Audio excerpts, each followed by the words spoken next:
જ્યારે રામદેવજી બાપાને સોધામ જવાનું થયું ને ત્યારે રામદેવજી બાપાએ પોતાના પરિવારને ભેગા કરી અને કીધું કે હવે મારો સમય થઈ ગયો અને તમે બધી મારી તૈયારી કરો, પણ એક મારે તમને એક ભલામણ કરવાની છે કે મારી સમાધિ લેવાઈ ગયા પછી બ્રહ્મા વિષ્ણુ મહેશ કદાચ આવે ને ઈ એમ કે ને કે રામદેવજી અમને અહીં મળ્યા હતા, તો છતાં એમ કે તમે સમાધિને ખોલવાની વાત ન કરતા. દુનિયા ગમે એ વાત કરે, પણ કારણ કે રામદેવજીને ખબર હતી કે હરભુજીને મેં વચન આપ્યું છે અને મારે હરભુજીને મળવું પડશે, અને આ લોકોને જો ખબર પડશે કે હરભુજી વાત કરશે અને આમને શંકા જાગે તો મારી સમાધિને આવડા ખોદે નહીં. એ હિસાબે રામદેવજી બાપા એમના પરિવારને કીધું કે દુનિયા ગમે એ વાત કરે, મારી સમાધિને ખોલવાની વાત ન કરતા. અને બીજી વાત, હું ત્રીજી પેઢી આ પીર થઈશ, આ ત્રીજી પેઢીએ તમારામાં પીર થશે, પરચો આ તમને આપી દો છેલ્લે.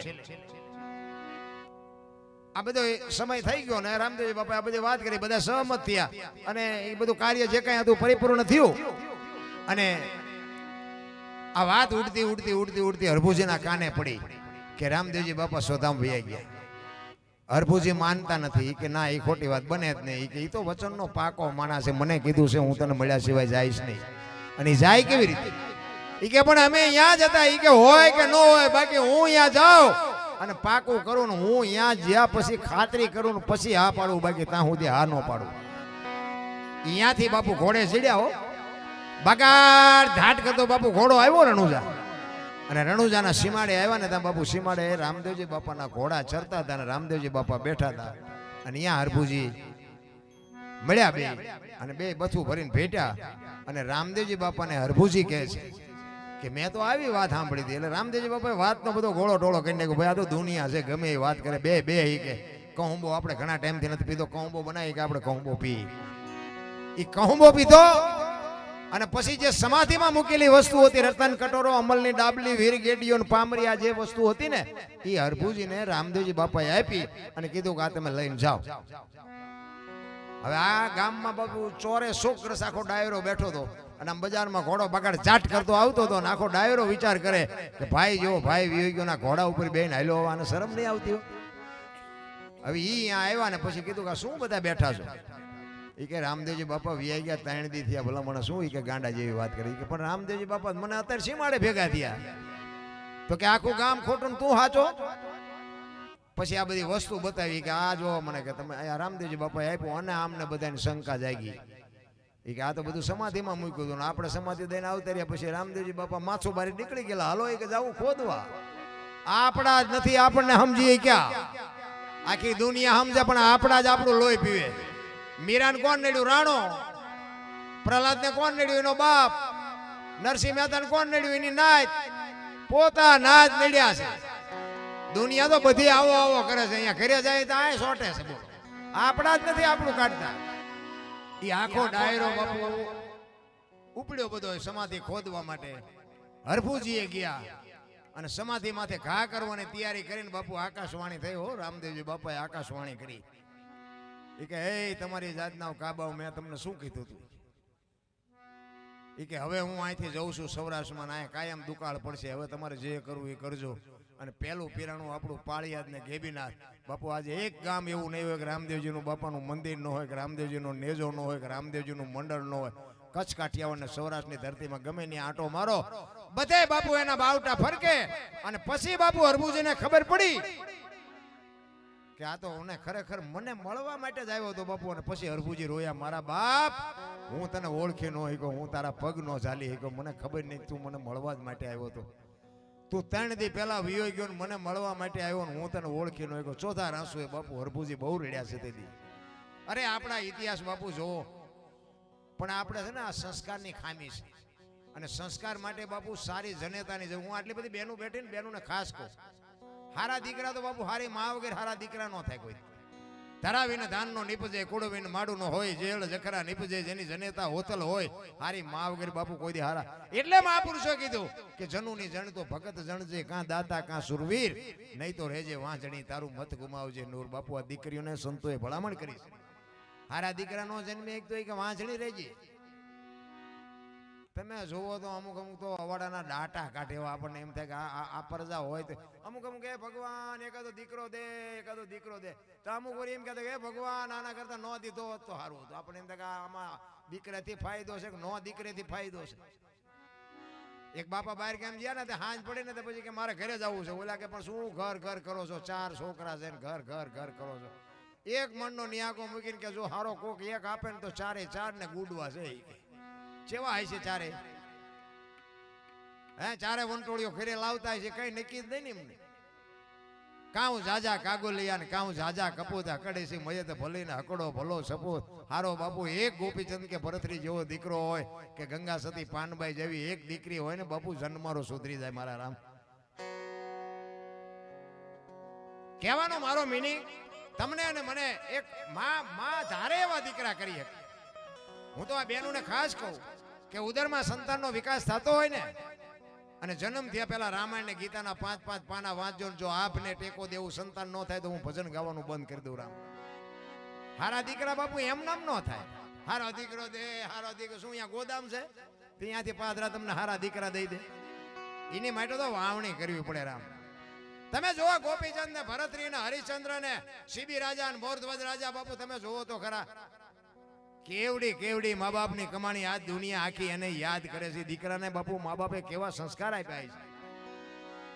હરિશ્ચંદ્ર રાજા તમે જોવો સતયુગમાં, હે તમે જોવો તો ખરા. પોતાના બૈરાની હરરાજી કરવી પડે. આપણે ક્યાં હજી હરરાજીનો વારો આવ્યો? બૈરા વેસવાનો વારો આપણો નથી આવ્યો હજી, તોય આપણે તો રોઈ. અયોધ્યાનો સમ્રાટ અને અયોધ્યાની મહારાણીને બાપુ આમ બજારમાં લઈને નીકળ્યો. લેવી છે કોઈને બાય, લેવી છે કોઈ? અરે બાપુ તમે ઇતિહાસ તો ખોલો. મેં હમણાં કીધું એમ આપણે લીધેલા નથી દેતા. બૈરા શું વેચવાના હતા ભલા? વેચાણા એ તો ઠીક છે પણ હારો ગરાગ નો જડ્યો. હારો ગરાગ તમે જોવો રૂખી ઘરે વેચાણા બાપુ. હરિશ્ચંદ્ર જેવો અયોધ્યાનો સમ્રાટ મહાપુરુષ જેને કહેવાય શમશાનમાં નોકરી કરે અને તારામતી બાપુ બીજે નોકરી કરે અને રોહિતને એમનો દીકરાને સરપદંશ થયો ને. અયોધ્યાનો કુંવર હતો બાપુ. ઓઢાડવા ખાપણે નહોતો ને ઉપાડવા વાળા માણાય નહોતા બાપુ. જેથી માથે પડે ને, જેથી માથે જેથી વીતે ને તેથી તો મારા બાપજીને પડી હોય એને ખબર હોય.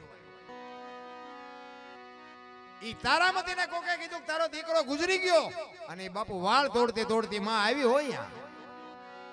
દીકરાને ઉપાડવા વાળું કોઈ નહોતું બાપુ. કેવીલી કસોટી. અને હરિશ્ચંદ્ર રાજાનો ગુનો શું?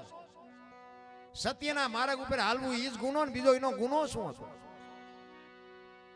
પણ વેચાઈ ગયા, વેચાય. તમે વિચાર તો કરો, સત્યના રાહ ઉપર હાલવું હોય તો વેચાઈ જવું પડે. રામ એમ નામ નથી દુનિયા યાદ કરતી.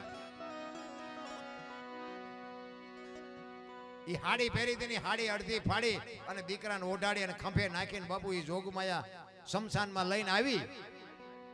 હરિશ્ચંદ્ર રાજા ખડગ આડું કરીને ઉભા રહ્યા. ઉભા રહ્યો, આ મારું દાણ દેતા જાઓ. તારામતી કહે છે સ્વામિનાથ તમે શું બોલો છો? ઈ કે હું તમને ઓળખું છું ના મળદું કોનું એ ઓળખું છું પણ હું આ નોકરી કરું છું. વિચાર કરજો, અડધી રાતનો સમય હોય, મેઘલી મળી હોય, ડાકણું રહાડા લેતી હોય, શમશાન ભૂમિ હોય અને દીકરો ગુજરી ગયેલો હોય અને પતિ પત્નીનો આ સંવાદ હાલતો હોય છે. મારા બાપ ચિત્ર કેવું છે? ઈ કે વાત બધી બરોબર પણ મારા ધણીનું હવા મીટર કાપડ ને મારી હવા શેર ખીચડી આટલું તમે મને આપો તો જ હું જવા દઈશ. પોતાના દીકરાનું મળદું છે ને પોતાની પત્ની બાપુ ઊભી છે. હું મારી ખીચડી જાતી કરું પણ ઈ કે હવારે મારા ધણીને જવાબ શું દેવો? મારે કાપડ તો દેવું જ પડે તમારે. ઈ અડધી હાડી ઉઠાડી તેને એમાંથી અડધી ફાડી અને ઈ આપી અને શમશાન ભૂમિમાં લઈ ગયા. લાકડા ગોઠવ્યા, માથે દીકરાનું શબને મૂક્યું અને અગ્નિ ચાપવાની તૈયારી કરીને વિશ્વામિત્રના હાજા ગગડી ગયા. જો આ મળદું હળગી જાય ને તો સ્વર્ગમાંથી ઇન્દ્રના ઇન્દ્રાસન હેઠા આવે. રામ હળી કાઢી અને અખિલ બ્રહ્માંડના માલિકને કે બારે મેં ખાંગા કરી દેજો, ઓલું મળદું હળગે નહીં હો. કે ઉપરથી બધા હડલાટી બોલાયો આવશો હેઠા. અને બારે મેઘ જ્યાં ખાંગા કર્યા ને હરિશ્ચંદ્ર જેવો હરિશ્ચંદ્ર ભાંગીને ભૂકો થઈ ગયો. કરે તારી ભલી થાય, તારી જીવવા તો ન દે પણ મર્યા પછી હળગવાય ન દે. હવે ક્યાં જવું? તેદી બાપુ તારામતીએ બાવડું પકડ્યું તો હરિશ્ચંદ્ર રાજા. જ્યાં જ્યાં ધર્મ ધ્રુજો ને, જ્યાં પુરુષ ન પૂગીએ કે બાપુ દેશની આબરૂ દીકરીઓ રાખીશ. હું દીકરીઓને એટલા માટે કહું છું કે તમે શક્તિનો અવતાર છો. તમે ધારો તો બાળીને ભસ્મ કરી દો, તાકાત આજે તમારામાં છે. જ્યાં ધર્મ ધ્રુજો, જ્યાં પુરુષ ન પૂગી ગયો, ત્યાં દેશની આબરૂ બાપુ દીકરીઓ રાખી. તમે કહો તો હવાર સુધી તમને દાખલા આપું. હરિશ્ચંદ્ર રાજાને બાપુ જો તારામતી ન હોત તો હરિશ્ચંદ્રને કોઈ ઓળખત નહીં. વીરબાઈ ન હોત તો જલારામને ઓળખત નહીં. ચંગાવતી ન હોત તો સગાળસાને ઓળખત નહીં. અમરમાં ન હોત તો દેવીદાસ બાપુને ઓળખત નહીં. સવારામ બાપાને જો જબુમાં ન હોત તો બાપુ એક એક દીકરીઓનો હાથ છે. સફળ પુરુષોની વાંહે એક એક માં ભગવતીઓનો હાથ છે કે જ્યાં ધર્મ ધ્રુજો. અને હું તો કહું હારું બૈરું જો હોય ને તો જ કામનું, નકર તો ભગવાનને કહેવાય કે એમ નામ રાખજે. બૈરું હારું ન હોય તો બાપુ જિંદગી બરબાદ થઈ જાય. હગો હારો નો હાપડે, મિત્ર મળે જો લબાડ, પત્ની મળે જો કભાર, જાતો હેળે જો ઉતાર. ત્રણે પખા મોળા હોય તો ગિરનાર ભેગું થઈ જવાય. જીવવાની મજા નો બાપુ. ઘરનું માણા તો બાપુ આમ આપણે હોય નહીં બાપુ, આપણે આબરૂ જાળવી દે એવું હોવું જોઈએ. આ મોટી મોટી કરી અને તમે એને કોક દીક આવ્યા હોય ને પછી એમ કહું હાલો હાલો ચા પાણી રોટલા સિવાય જવાય. અને પછી હું લઈ જાઉં આમ ડેલામાં તમને, અને રવડામાંથી હાણે શું લોટા મંડે ઉડવા, મારે ચિંપા જવું. હે બૈરું તો સારું હોય તો ભગવાન પાસે જે બાકી હોય એને હો, જે ભટકાઈ જશે એને ચા જાય હોય. પણ બાકી હોય ને એના એક ભલામણ કહું, ભગવાન પાસે અરજ કરજો આ રામદેવજી બાપાને કે દે તો કંઈક વ્યવસ્થિત દેજે ને એમ નામ રાખજે. અને એમ નામ મજા છે. જો કે એ નહીં તમને સમજાય. અત્યારે અમે બધા હલવાના છીએ, પણ હવે કહેવાનો મતલબ કે બધા બરોબર છે જે છે, પણ માગજો વ્યવસ્થિત કે ભગવાન તું દે ને તો કંઈક મારા ઘરની આબરૂ રાખે, કે મારી હાથ પેઢીના નામ ઉજળા થાય ને એવી કોઈક દીકરી મારા હાટું આપજે. નકર પછી ન આપતો. હગામ ઠેકાણું ન હોય, બૈરામ ઠેકાણું ન હોય. ભાઈબંધ બાપુ આમાં મળ્યો નથી, બીડીયું હાટું ખિસ્સા ફાડી નાખે એવા ભાઈબંધ હોય. શું ભલા મનાય એમાં? આમાં કેમ જીવવું છે? એમ સંસ્કૃતિ ખતમ કરી નાખી. તમે જોવો તો આપણે બધા ભેગા થઈ, ભલે ભણતરની જરૂર છે, ભણતર વધ્યું 100%, પણ સંસ્કૃતિ બાપુ પતાવી દીધી. પેલા ઓલી ભેંસું ઊભી ઊભી ખાતી હતી, માણા બેઠા બેઠા ખાતા. અત્યારે ભેંસું બેઠી બેઠી ખાય. માણા ડીસું લઈ રખડે, થોડાક ભાત નાખજે, થોડુંક એક ભજીયું નાખજે. પૂરી ભિખારી જેવી જિંદગી કરી નાખી. તમે જોવો પાછા ભણેલા ગણેલા કે આ તો બધો એજ્યુકેટર સમય છે. લ્યો મેરા ભારત મહાન, એટલે ખટારાના ઠાઠે લખે ભારત મહાન ન થાય, થતા છે આમ. શું આને આને આને વિકાસ કહેવાય? ચોખ્ખું ઘી બજારમાં નથી ખપતું અને દારૂ બાવળિયામાં 2 લીટરના પીપડા ખપી જાય છે. બોલો, નથી દેખાતું? આ આપણી નજર સામે નથી? ચોખ્ખું ઘી નથી ખપતું 2 કિલો, ઓલા પણ 2 લીટરના પીપડા અને બાવળિયામાં સાના માના કેળાય ન હોય તો અહીંયા ખપી જાય છે. જો તો ખરા હેલું આપણા ગરડા થીગડા મારી મારીને મરી ગયા. અત્યારે કોઈ થીગડા વાળું કપડું અત્યારે ફાટલા પહેરવાનું ચાલુ કર્યું. બોલો, ઓલા જીન્સમાં માથા આવ્યા જાય એવડા એવડા પાકા હોય. અરે આપણને એમ થાય કે આવા તમે પહેરતા જ તા, ખબર નહોતી કે આવો સમય આવશે ને હાસવીને રાખ્યા હોત તો અમે પહેરતા હતા. તમારી હારે ફાટલા પહેરવાનું હોય. એક આંગળી જાય એટલું ફાંકું હોય ને આપણી માં એમ કહેતી લાય લાય બેટા 2 ટાંકા લઈ દો.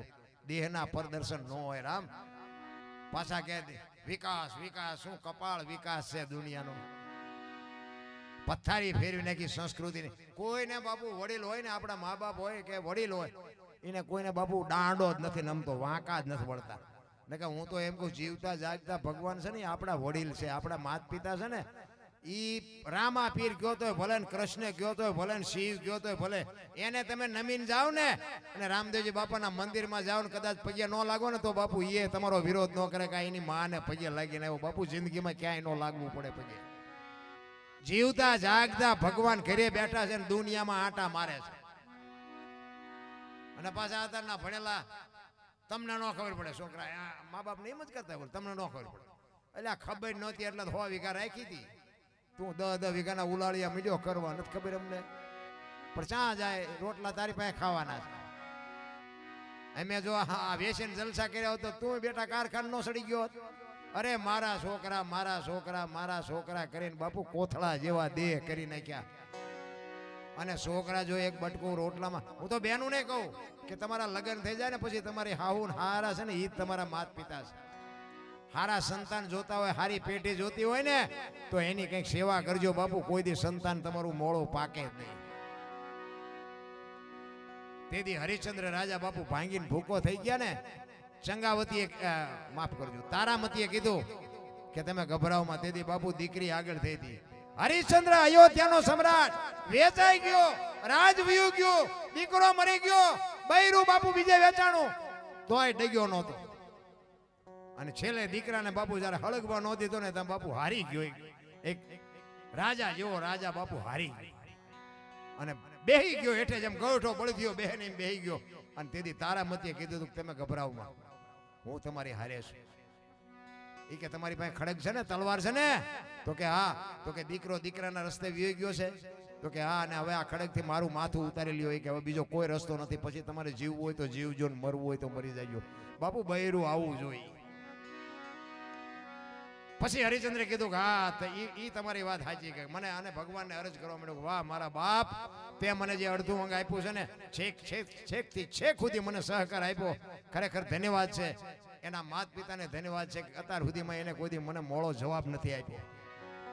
ઈ કે હા બસ હવે રસ્તો આ એક જ છે કે હું તલવારથી તમારું માથું ઉતારી લઉં, પછી મારું માથું ઉતારું. અને આમ જ્યાં ખડગ ઉપાડ્યું ને, અખિલ બ્રહ્માંડનો માલિક બાપુ ચોંટી ગયો હરિશ્ચંદ્ર રાજાના હાથે. બસ કરો, તમારી ભક્તિ પાકી જાય. તેથી બાપુ તમે વિચાર કરજો, દીકરો મરેલો પડ્યો હતો ને, દીકરાને બેઠો કરો એમ નથી બોલ્યા રામ. એમ નામ નથી દુનિયા યાદ કરતી.